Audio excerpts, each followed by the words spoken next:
দুরূদ ও সালাম পেশ করছি বিশ্ব মানবতার মুক্তির দূত আমাদের প্রিয় নবী হযরত মুহাম্মদ মুস্তাফা সাল্লাল্লাহু আলাইহি সাল্লামের প্রতি।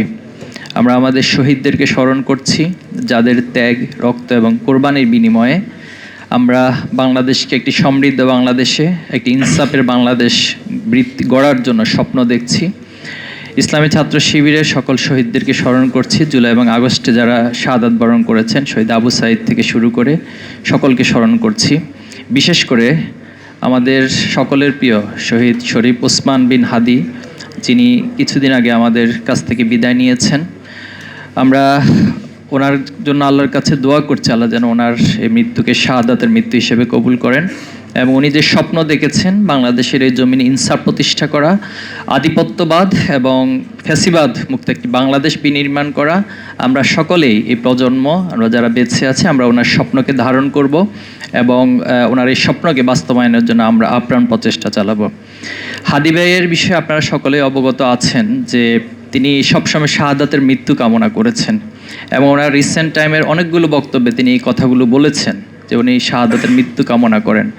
এবং মানুষ বেশি দিন বেঁচে থাকার মধ্যে কোনো কল্যাণ নেই, কিন্তু অল্প সময় বেঁচে থেকে সমাজে, রাষ্ট্রে, পৃথিবীতে যে একটি ইম্প্যাক্ট তৈরি করা যায়, সেটা আমরা শহীদ ওসমান বিন হাদি ভাইয়ের জীবনী থেকে দেখেছি।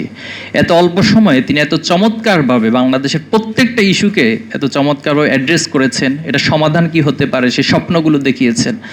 তো আমরা এই কথা বলবো যে যারা এই পৃথিবীতে শাহাদাতের তামান্না লালন করে, যারা সব সময় নিজেদের দোয়ার মধ্যে আল্লাহর কাছে বলে, আল্লাহ তুমি আমাদেরকে শাহাদাতের মৃত্যু দিও, তো তাদেরকে মৃত্যুর ভয় দেখিয়ে, তাদেরকে গুলি করে, তাদেরকে হত্যা করে যদি একটি আদর্শকে ধ্বংস করে দেওয়া যেত, তাহলে পৃথিবীতে, দুনিয়াতে কোনো আদর্শ বলতে আর কিছু থাকতো না।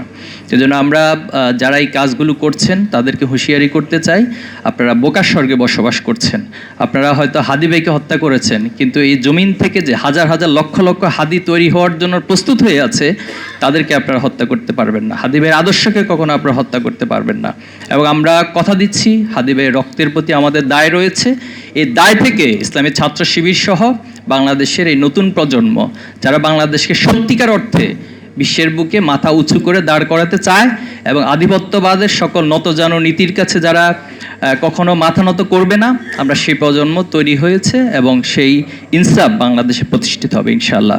পাশাপাশি আমরা বিচার কার্য নিয়ে যে একটি হেয়ালিপনা, উদাসীনতা লক্ষ্য করছি, এই বিষয়ে সরকারের প্রতি আহ্বান জানাবো। আপনাদের এই উদাসীনতার মধ্য দিয়ে যদি হাদি ভাইয়ের বিচার কার্য কোনো কারণে প্রলম্বিত হয় অথবা ব্যর্থ হয়, তাহলে এর দায় অবশ্যই আপনাদেরকে নিতে হবে, এটা জবাব দিতে হবে। হাদি ভাই এই কথাটা বলে গিয়েছেন যে আপনারা কিছু করতে না পারলে অন্তত আমার হত্যাকারীদের বিচার করবেন। এজন্য হাদি ভাইয়ের প্রতি যদি ন্যূনতম আপনাদের শ্রদ্ধাবোধ থাকে, অথবা প্রধান উপদেষ্টা তিনি জানাজার নামাজে যে বক্তব্য দিয়েছেন, হাদি কখনো মরে না, হাদি জীবিত থাকে, কিন্তু দুঃখজনক তিনি বিচারের কথাটা বলেন নাই। কেন বলেন নাই, এটা ওনাকে ভবিষ্যতে স্পষ্ট করতে হবে। পাশাপাশি কোন এস্টাবলিশমেন্টের কারণে অথবা কোন ডিপ স্টেটের কারণে আপনারা এই বিচার কার্যকে প্রলম্বিত করছেন, এখনো পর্যন্ত দৃশ্যমান কোনো অগ্রগতি করতে পারেন নাই, সে জবাবগুলো আপনাদেরকে অবশ্যই জাতির কাছে দিতে হবে ইনশাআল্লাহ।